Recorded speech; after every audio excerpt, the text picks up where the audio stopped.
కాంగ్రెస్ ప్రభుత్వం 100 రోజుల్లో 100 తప్పులు చేసింది అని అంటోంది విపక్ష బీఆర్ఎస్. ఎన్నికలకు ముందు చెప్పింది ఏంటి, గెలిచాక చేసేది ఏంటి అని గట్టిగా నిలదీస్తోంది. అధికారంలో ఉన్నప్పుడు తాము చేసిన అభివృద్ధిని తన ఖాతాలో కాంగ్రెస్ ప్రభుత్వం వేసుకునే ప్రయత్నం చేస్తోందని ఆరోపిస్తోంది. లోక్సభ ఎన్నికల వేళ ఇదే అంశాన్ని ప్రచార అస్త్రంగా మలుచుకోబోతోంది. అసలు రేవంత్ సర్కార్ 100 రోజుల పాలన ఎలా ఉంది? 6 గ్యారంటీల పేరుతో హామీలు ఇచ్చి అధికారంలోకి వచ్చింది కాంగ్రెస్ పార్టీ. 10 ఏళ్ల తర్వాత హస్తం పార్టీకి తెలంగాణ ప్రజలు ఓ ఛాన్స్ ఇచ్చారు. ఇక 2023 డిసెంబర్ 7వ తేదీన ముఖ్యమంత్రిగా రేవంత్ రెడ్డి ప్రమాణ స్వీకారం చేశారు. మొత్తం 11 మంది మంత్రులతో కొత్త ప్రభుత్వం కొలువుదీరింది. వచ్చి రాగానే 2 హామీలను అమలు చేశామని రేవంత్ రెడ్డి సర్కార్ గొప్పగా ప్రకటించుకుంది. ఆర్టీసీ బస్సుల్లో మహిళలకు ఉచిత రవాణా సౌకర్యం కల్పించడంతో పాటు రాజీవ్ ఆరోగ్యశ్రీ కింద వైద్య ఖర్చుల పరిమితిని 10 లక్షల వరకు పెంచామని తెలిపింది. ఆ తర్వాత ఒక్కొక్కటిగా గ్యారంటీలను ప్రకటిస్తూ 100 రోజుల్లో ఇచ్చిన హామీలు నిలబెట్టుకున్నామనేసి అంది రేవంత్ సర్కార్. మరోపక్క కాంగ్రెస్ 3 నెలల పాలనపై విపక్ష బీఆర్ఎస్ దుమ్మెత్తిపోస్తోంది. తమ హయాంలో జరిగిన అభివృద్ధిని తన ఖాతాలో కాంగ్రెస్ సర్కారు వేసుకుంటుందని మాజీ మంత్రి కేటీఆర్ విమర్శించారు. తాము పరీక్షలు నిర్వహిస్తే ఉద్యోగాలు దక్కిన వారికి రేవంత్ రెడ్డి ప్రభుత్వం నియామక పత్రాలు మాత్రమే ఇచ్చిందని ఎద్దేవా చేశారు.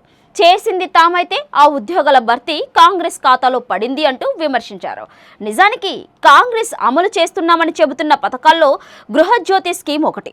200 యూనిట్ల లోపు వాడిన వారు కరెంటు బిల్లు కట్టనక్కర్లేదని ఎన్నికల ముందు కాంగ్రెస్ ప్రకటించింది. వాస్తవానికి ఈ పథకానికి 8,000 కోట్లు అవసరమవుతాయని నిపుణులు అంచనా కూడా వేస్తూ ఉన్నారు.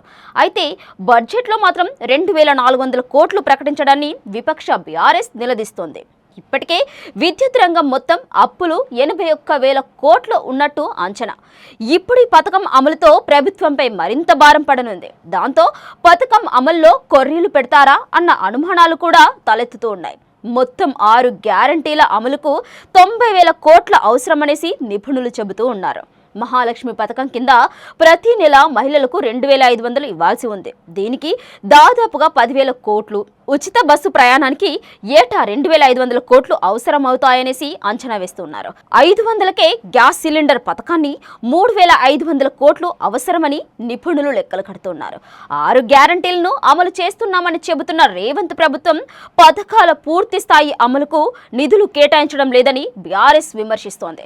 ఇక రైతు బంధు నిధులు సక్రమంగా పడడం లేదన్న విమర్శలు వ్యక్తమవుతూ ఉన్నాయి. రైతు బంధు పెంచడం మాట దేవుడు ఎరుగు, గత ప్రభుత్వం ఇచ్చినంత అయినా ఇవ్వడం లేదనేసి మండిపడుతూ ఉన్నారు. కల్పతరువు లాంటి కాళేశ్వరం ప్రాజెక్టును పక్కన పెట్టేశారని, మిషన్ భగీరథను మూలన పడేసి మళ్లీ ట్యాంకర్ల రాజ్యం తెస్తున్నారన్న విమర్శలు వస్తున్నాయి.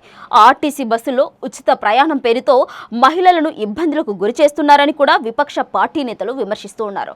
ఆటో డ్రైవర్ల పొట్టగొట్టి ఏటా ఇస్తామన్న 12,000 రూపాయలు ఎగ్గొడతారా అని కేటీఆర్ ప్రశ్నిస్తూ ఉన్నారు. దళిత బంధు పథకాన్ని అర్ధాంతరంగా నిలిపివేశారు అంటూ ప్రభుత్వ చర్యలను తూర్పురబట్టారు. సాగునీటి ప్రాజెక్టులను కేంద్ర ప్రభుత్వానికి ఎందుకు అప్పగించారని నిలదీశారు.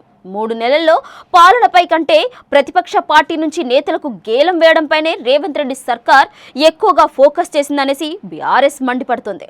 రేవంత్ రెడ్డి ప్రభుత్వం కూలుతుందని ఇక బీఆర్ఎస్ మొదటి నుంచే పదే చెబుతూ వస్తోంది. దాంతో ముందు జాగ్రత్త చర్యల్లో భాగంగానే బీఆర్ఎస్ నేతలకు రేవంత్ ప్రభుత్వం గాలం వేస్తుందా అన్న అనుమానాలు కూడా కలుగుతూ ఉన్నాయి.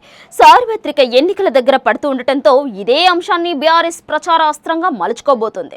రేవంత్ రెడ్డి 100 రోజుల పాలనలో 100 తప్పులు జరిగాయి అంటూ ఆధారాలతో సహా జనం ముందు పెట్టేందుకు ప్రయత్నిస్తోంది బీఆర్ఎస్. మొత్తం మీద రేవంత్ రెడ్డి 3 నెలల పాలన సార్వత్రిక ఎన్నికల ముందు మరోసారి చర్చనీయాంశమైంది.